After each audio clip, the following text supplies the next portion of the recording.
Welcome back to segment 3 of Table Titans. Kelly left us. She didn't want to be on camera anymore. But it's okay. We're still thanking her for her work. We got a book on display here. It was great to talk to her, get her background and whatnot. And she's a fantastic photographer. We thank her for all the hard work that she does. So she's actually behind the camera right now. She doesn't want it to be more. She did, but thank you very much, Kelly. Thanks, John, as well. Her boyfriend, awesome dude. So when we left off, we made it through 4 out of the top 5 Mike Hammersmith fights of all time. All right, so number one. Number one. It is a Cage Titans fight. Thank you. The rematch. Remo Cardarelli versus Andy Aiello. Wow, that was okay. a good one. All right. That was awesome because doing the pre-fight, I looked at the first one and I thought Remo basically had to fight a perfect fight.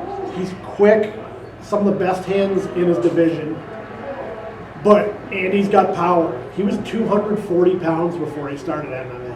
And guys that are that heavy, that drop down, carry that power with them forever. So, to me, it was you got to be perfect. You cannot get hit because that's what happened in the first one. Is Andy tagged him one time in the body. I remember it. Rematch, Remo went straight at him and basically beat him in the pocket, beat him in his own game. They tagged each other so many times. Andy's face was practically sloughing off. And Remo took it. I believe it was a split decision. There was some kind of politicking going on there. Well, where the clock was the clock was off. minute, so there was an appeal and then a reappeal, and it was just Either way, Remo took it. All said and done, it was still his fight. I remember it. That was Best awesome fight. local live fight we've ever seen. Awesome. Really, that was a great fight. Yeah. I mean, I remember kind of thinking the same way. You know, Remo, I remember he said to me, he's like, you know, most guys you get dropped with a shot, you get knocked out. The minute he got out of that cage, he's like, I want that fight back. And you know, surprisingly, Andy took it. Andy kind of had the mentality, be careful what you wish for, and Remo brought it to him. You know, and it was an unbelievable fight. I didn't, you know, the doctor could have stopped it at any time. I mean, it was just a great back and forth battles. Yeah. Skill sets. You guys were fans back then because you weren't commentating. Yeah, well, Ramo's a teammate. Yeah, you were on the card. Ramo's a teammate of ours. Defending my belt. Oh. How'd that go again? Me? I was cage side. Yeah, I was up in the stands. I was pretty drunk, but I make people laugh. But yeah, no, I remember watching Ramo hit that overhand right over and over and over again. I was losing my shit. I can't imagine you were on the cage. I was going nuts. George was there. Those two, Awesome right? fight, yeah. Yeah. So, what was the life like cage side for that one? The rematch? Dude, because I mean, the Cage Titans, I love how Mike just lets us all walk each other out.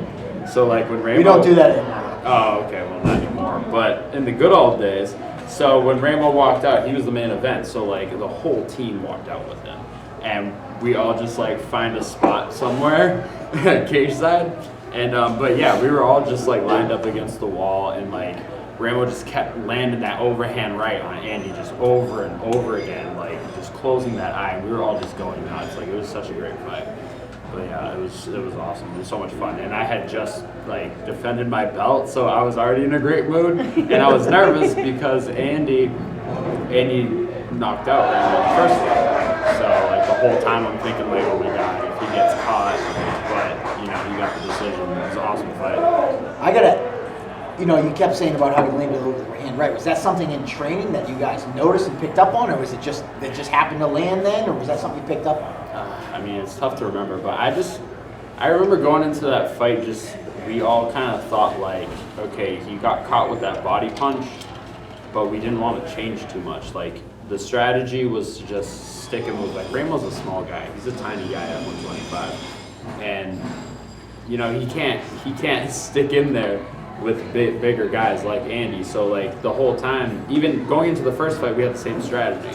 So going into that second fight, it was just just stick and move and go for that big right hand. And, the game plan worked out perfectly. So. Since you brought it up, because this is a question that gets asked a lot in the locker room. No, it's not bad.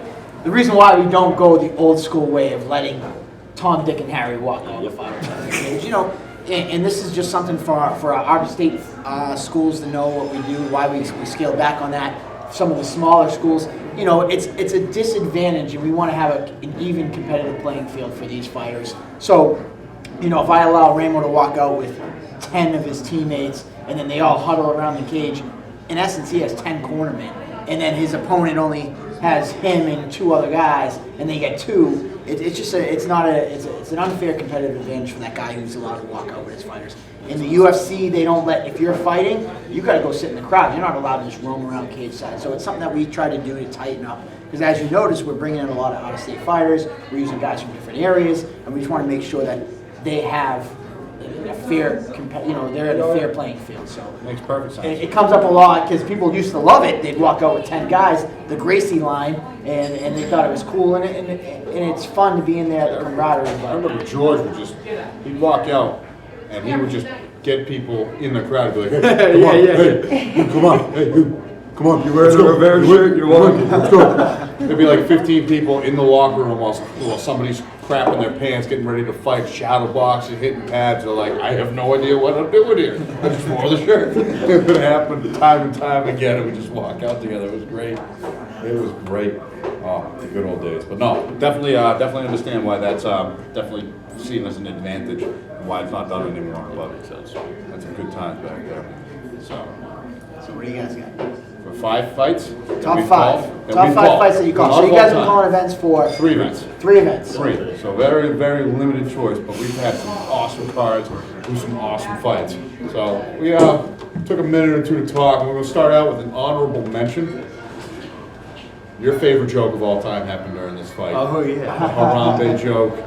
William Graustock and Josh Meehan in the flyweight title fight. You had a lot of interest in this fight because you held that belt before. Yeah. It was just back and forth jiu-jitsu from the start. Go ahead, elaborate. Yeah, that was just a super fun fight. Like, both guys came in, they were undefeated at the time. Both of them were like 18 years old. And yeah, there was just nonstop action. Like, they both just went at each other, just went at it. I think, how did they? It went like, it only went like 2 rounds. 3 rounds. 3 rounds. Third round. Yeah, so it went trying 3 to- rounds. But yeah, it was an awesome fight. And then the moment afterwards where, Josh's dad passed away, it was just an amazing moment afterwards. So, it just made the fight like that much more special. So, yeah, that was awesome. One of the most colorful post-fight interviews of all time. So. Yeah, that was a tough, part of the whole this table talk is to kind of tell some backstories and get behind the scenes stuff, and that whole incident. I got called on Tuesday of that week and was like, "Hey, I taken my fights off." This is from Graustock's team. I'm like, "What are you talking about? Are your fights on?" Josh actually came to my house to pick up tickets because he just needed extra tickets to sell. And I'm like, "I just saw Josh yesterday. He came to my house, picked up tickets." And like, "Oh, you didn't hear that his dad passed away?" And I was like, "Wow, I do know now. I know now."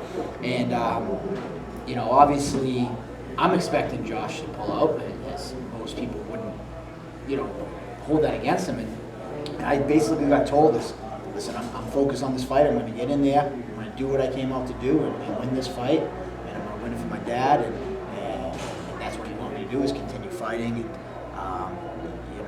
at a moment where nobody would hold anything against him if he decided to pull out. It was a strong moment. And if you remember that fight, so a couple of his family members, talked to me about, hey, if he wins the belt, his dad's army unit, his military unit, I'm not sure if he's army, so I don't want to say that, but his military unit was going to come in, take some photos and all that, and the whole family. And I don't know if you guys remember that second round, it looked like Graustock was going to win. It was insane. It was back and forth, nonstop, bell to bell, and high paced. And I remember saying to one of my operations guys, I said, hey, will somebody go over and find out if Josh loses, if he still wants to do this whole moment, or what are we going to do? Because it looked like for a couple minutes there, Graustock was going to win. And, obviously Josh pulled it out, and, we had that special moment inside the cage in honor of his dad.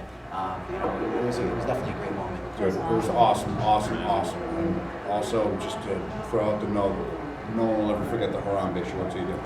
No one will forget the Shout out Harambe to shorts. So now we make it into our actual top 5 after that. I think our fifth favorite fight was the heavyweight fight, the last one, with John Gruber and Petros Halagitas. That was just a barn burner. Our first ever heavyweight fight that we called. And I don't know, John Gruber, I don't know how he took those shots, but Petros was landing at will, taking him down, ground and pound, and then a head kick from out of nowhere. Just a flash knockout that sent Petros' head first into the ground. It, kind of a quick stoppage, but Yeah. What did you think? I We broke that fight we about were talking about this last I happened to be right where he fell, so I saw Petros' eyes. He was focused. He was fine. It's amateur. I get the ref has to err on the side of caution. I just tagged you in the photo. You should, if you haven't seen it already, it probably popped up. You literally were like this, and because he literally fell in your lap. You were right there. Oh, yeah. And you're just like, ah. It's so awesome. That spot that you have across the cage from Kelly Photography. The one we're gonna have you know, forever, right? you're in almost every shot. You're literally in all the shots. I And had your to face, untag you on all of them. yeah, your face is priceless in that moment. you were raising your hand, Kelly. Well, Oh, I thought you didn't want to be in front of the I camera. don't. But here's the thing: is my view from that moment was that his foot hooked the back of his neck and pulled him down. I feel that that kick was more of an accidental kick, and it pulled him down. Now, I'm not a ref. I didn't see at the angles that everybody else does. But photo-wise, what I captured was it was a back of the head, pulled him down below, and then that's where it kind of got called quick. Just my thoughts. Well, see, I know that the back of the head's another one of those soft spots where you catch behind the ear, you catch Right. back of the head, it sets off your equilibrium. And if you look at the video, I remember watching the cage side, it sounded like a firecracker went off when that head kick landed. Yeah. And the way he went down flat on the stomach, and they called it quick, you have to at the amateur level. And you kind of see in Well, the the video amateur when he level, gets up, he absolutely. does the stanky leg for a quick second there, Yeah. and then fights it off because he was so tough.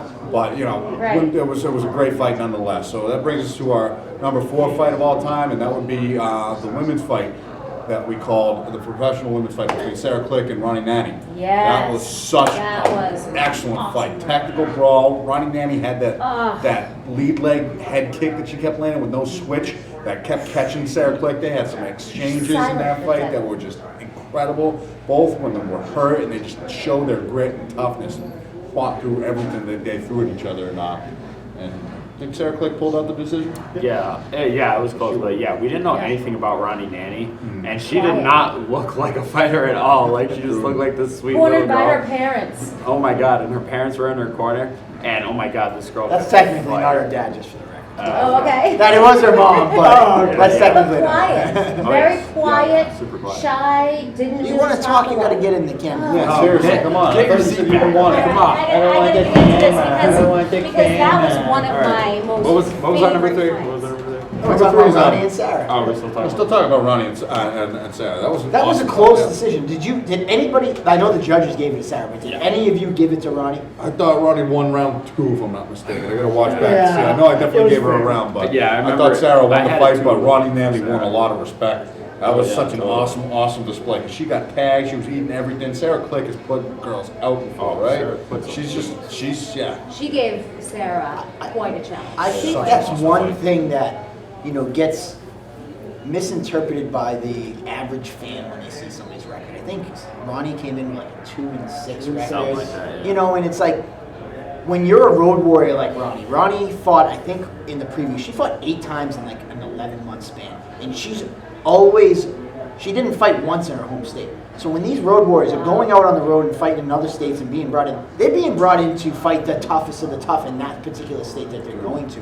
So when you see a record and you're like, oh, she's 2-6, she must not be hard. That tough. Well, every one of her fights was a decision. And she's fighting in the top of the line that these states have to offer. A guy we talked about last fight, like a Jay Ellis. I mean, this guy is fighting almost every other weekend, and he's going to states to fight No fans. the hometown Cheering favorites. on. He doesn't care. And he's fighting Love the it. guy that no one Love wants it. to fight.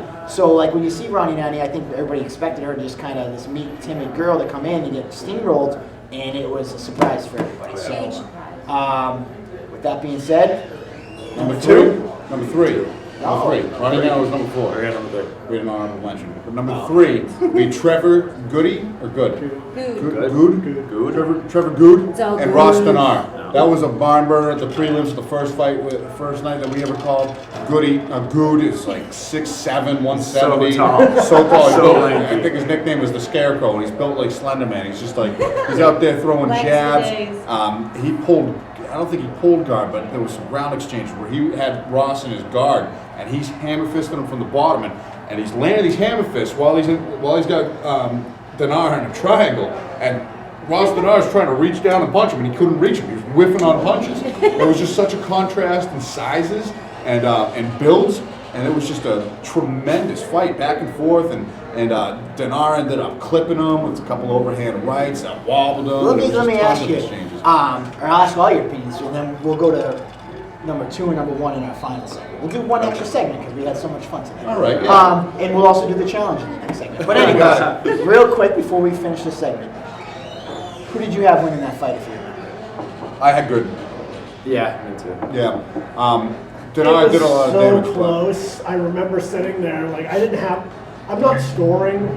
I was writing for that event, and something that I don't like is people that decide they're going to argue with a judge. I'm a distracted party. I'm trying to think of cool stuff to write about. Yeah. Typing 90 words a minute, following the action. I'm not really following the back and forth. How many times this guy's landed, top control. So I know Like- Denar's team was very upset with the decision. It They was thought it was close. because they were from New Hampshire, and I actually got into it a little bit with his yeah. coach Yeah. because I was like, "Get out of here with that hometown decision. That was a close fight. It could have Yeah, been well, and here's the other thing, though. It's like you've trained, Yeah. you've trained, I've trained, you've all trained, huh? You've all been in. How many people's guards have you been in where you're like, oh shit, I'm at a disadvantage here and I'm in trouble? Most of Where the you're, time. yeah. So I'm an advocate of if you're on the bottom and you're laying in strikes and you're throwing up submission attempts and you're throwing sweep attempts. Not to say that Ross Denar wasn't working and constantly throwing ground and pound. Trevor Good did so much work off of his back that he made those rounds closer even when he was on his back. So there you go, And kids. it's Kudos. I personally like giving scores to guys on the back if they're working. And Ross Denar, that was his first fight, and Good had a fight under his belt already, and I haven't yet to see Ross Denar back in it yet, and I want to see him fight again because that He kid was fought on throwing it, some heavy leather, and he was so fun to watch. All right, so that's going to end segment number 3. We're going to do a quick 4th segment for our last 2 fights of all And time. then we give that we've ever away one of my books. All right, we'll see you called. again. Prizes. We'll be back in 5.